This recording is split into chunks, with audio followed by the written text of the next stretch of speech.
أعوذ بالله من الشيطان الرجيم. بسم الله الرحمن الرحيم. الحمد لله الذي يفتتح بحمده كل رسالة ومقالة. أشهد أن لا إله إلا الله وحده لا شريك له، وأشهد أن محمدا عبده ورسوله. اللهم صل على نبينا محمد وعلى آل نبينا محمد.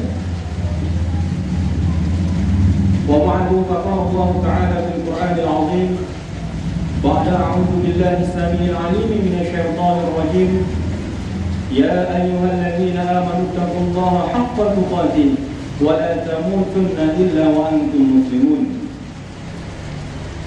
أما بعد عباد الرحمن فإني أوصيكم ونفسي بتقوى الله. Hadirin sidang mulai Jumat yang dirahmati Allah Subhanahu wa taala. Untuk memulai khutbah ini, marilah kita awali dengan memuji Allah Subhanahu wa taala. Kita memuji Allah sebagaimana pujian orang-orang yang telah menyaksikan keesaan, kekuatan dan kekuasaan daripada Allah Subhanahu wa taala. Kita memuji Allah sebagaimana pujian yang agung, pujian yang memang langsung diajarkan oleh Allah di dalam surah Al-Fatihah itu, yakni Alhamdulillahirabbil alamin. Hadirin sekalian, dengan pujian semacam itu senantiasalah kita mempertaruhkan segala pengharapan kita hanya kepada Allah Subhanahu wa taala. Yakni harapan agar salat kita, ibadah kita, hidup dan mati kita diterima oleh Allah Subhanahu wa taala. Begitu juga kita tak lupa untuk menghaturkan salawat dan salam kepada baginda Nabi besar Muhammad sallallahu alaihi wasallam dengan lafaz Allahumma shalli ala nabiyyina Muhammad wa ala ali nabiyyina Muhammad. Harapan kita tentunya sama, bahwa agar senantiasa kita selama hidup di dunia ini menghidupkan sunnah-sunnah beliau. Kelak di akhirat beliau kenal kepada kita, dengan izin Allah mendapatkan syafaatnya. Amin ya rabbal alamin. Hadirin sidang salat Jumat yang dirahmati Allah Subhanahu wa taala. Pada siang yang mulia ini, pada hari Jumat ini, tiada satu wasiat pun yang agung kecuali khotib menyampaikan atau mewasiatkan kepada kita semua, terlebih-lebih kepada diri khotib pribadi, agar kita sama-sama meningkatkan ketakwaan kita kepada Allah Subhanahu wa taala. Karena hanya ketakwaanlah nantinya hadirin yang akan menjadi indikator atau menjadi tolak ukur pada akhirnya siapa kita di hadapan Allah Subhanahu wa taala. Apakah kita nantinya menjadi hamba Allah yang dimuliakan atau malah sebaliknya menjadi hamba Allah yang dihinakan? Na'udzubillahi min dzalik. Pada siang yang mulia ini, untuk meningkatkan atau merupakan ikhtiar kita untuk meningkatkan ketakwaan kita kepada Allah Subhanahu wa taala, izinkanlah khatib menyampaikan atau menyarikan satu perintah Allah di dalam hadis kudusi, yakni hadis yang maknanya dari Allah dan redaksinya dari Rasulullah SAW. Hadis ini telah dikutip oleh Imam Al-Ghazali yang merupakan susunan hadis kedua di dalam Al-Mawa'iz fil Ahaditsil Qudsiyah, di mana hadis ini akan kita sarikan sebagai upaya kita untuk meningkatkan takwa kita kepada Allah Subhanahu wa taala.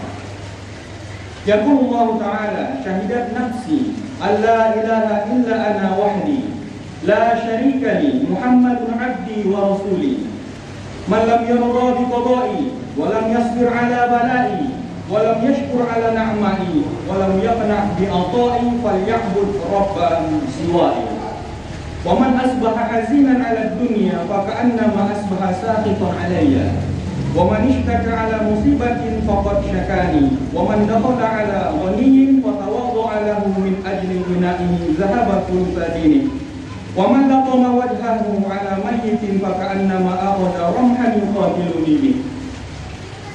Dalam pemaknaan hadis kudusi ini, Allah Subhanahu wa taala berfirman bahwa kata Allah, aku bersaksi atas diriku bahwa tiada Tuhan selain aku. Tidak ada satupun sekutu bagiku. Muhammad adalah hambaku dan utusanku. Siapa saja yang tidak menerima dengan ridho apa yang telah aku tetapkan, kata Allah, tidak sabar ketika diuji, tidak bersyukur atas apa yang telah diberikan, hendaklah orang itu mencari Tuhan selain aku, kata Allah. Lalu dilanjutkan, siapapun memulai harinya dengan sedih hati, galau atau pesimis terhadap urusan dunianya, maka orang itu seakan-akan sedang marah kepada Allah Subhanahu wa Ta'ala. Kemudian siapa saja yang mengeluhkan suatu musibah, berarti sedang komplain dengan keputusan Allah. Kemudian siapa saja yang datang kepada orang kaya, lalu merendahkan diri kepada orang kaya tersebut, maka hilanglah 2/3 daripada agamanya. Begitu juga, siapa yang menampar wajahnya karena kematian seseorang, maka pada saat itu orang tersebut sedang mengajak Allah untuk berperang. Hadirin sidang salat Jumat yang dirahmati Allah Subhanahu wa Ta'ala. Sebenarnya hadis kudusi ini banyak sekali yang bisa kita ulas. Akan tetapi melalui khutbah yang singkat ini kita akan melihat 2 persoalan saja. Yang pertama adalah Allah telah mendeklarasikan dengan pasti, telah menyampaikan kepada kita dengan pasti bahwa tidak ada satupun selain dirinya sendiri yang pantas untuk dipertuhankan. Ini menuntut kita agar memurnikan keimanan. Sebagaimana tadi telah dibacakan, syahidat nafsi alla ilaha illa ana wahdi la syarika li. Karena kemahaesaan Allah, baik dari aspek penyembahan atau pengaturan daripada semesta raya ini, maka siapapun seharusnya tidak pantas menyekutukan Allah atau menjadikan sesuatu sebagai mitra daripada Allah dalam ketuhanan. Yang bisa kita pahami daripada poin pertama ini adalah, sebagaimana Allah juga tadi telah menegaskan bahwa tidak seharusnya siapapun mensekutukan atau mensyarikatkan Allah dengan apapun. Ini makna adalah tentang bagaimana kemudian manusia seharusnya memurnikan keimanannya. Memurnikan keimanan ini bukanlah hanya sekedar percaya kepada Allah Subhanahu wa Ta'ala. Karena kemudian bagaimana kita ketahui di dalam berbagai keterangan bahwa orang Arab dahulu sudah percaya kepada Allah Subhanahu wa Ta'ala, tetapi masih dituduh, masih ditentukan atau sudah disebutkan oleh Allah bahwa mereka adalah orang-orang yang musyrik, padahal mereka adalah percaya kepada Allah Subhanahu wa Ta'ala.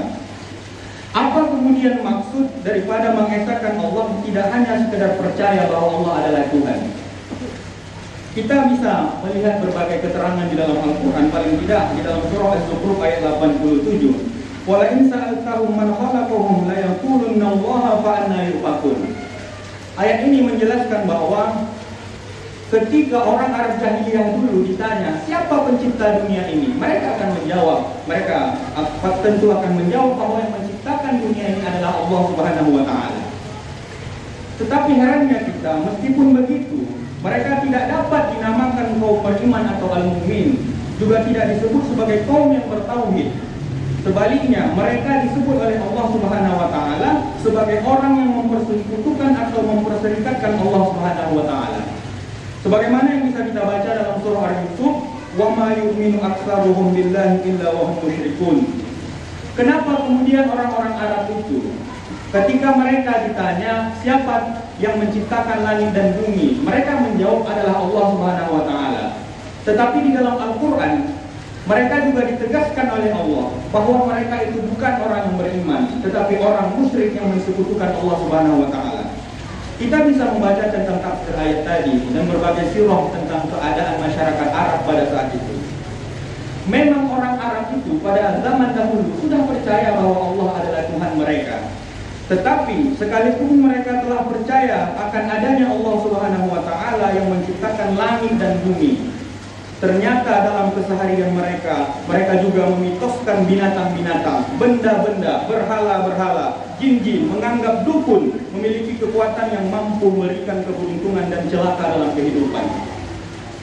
Jadi makna memurnikan tauhid itu adalah bukan hanya sekedar percaya pada Allah Subhanahu wa Ta'ala, akan tetapi juga harus meyakini bahwa Allah adalah satu-satunya yang dapat dipercaya, sehingga kemudian kita tidak mensekutukan Allah dengan apapun. Bahkan di dalam hadis tadi Allah juga menjelaskan bahwa Muhammadun abdi wa rasuli, bahwa Muhammad adalah hambaku dan utusanku. Ini sangat menarik.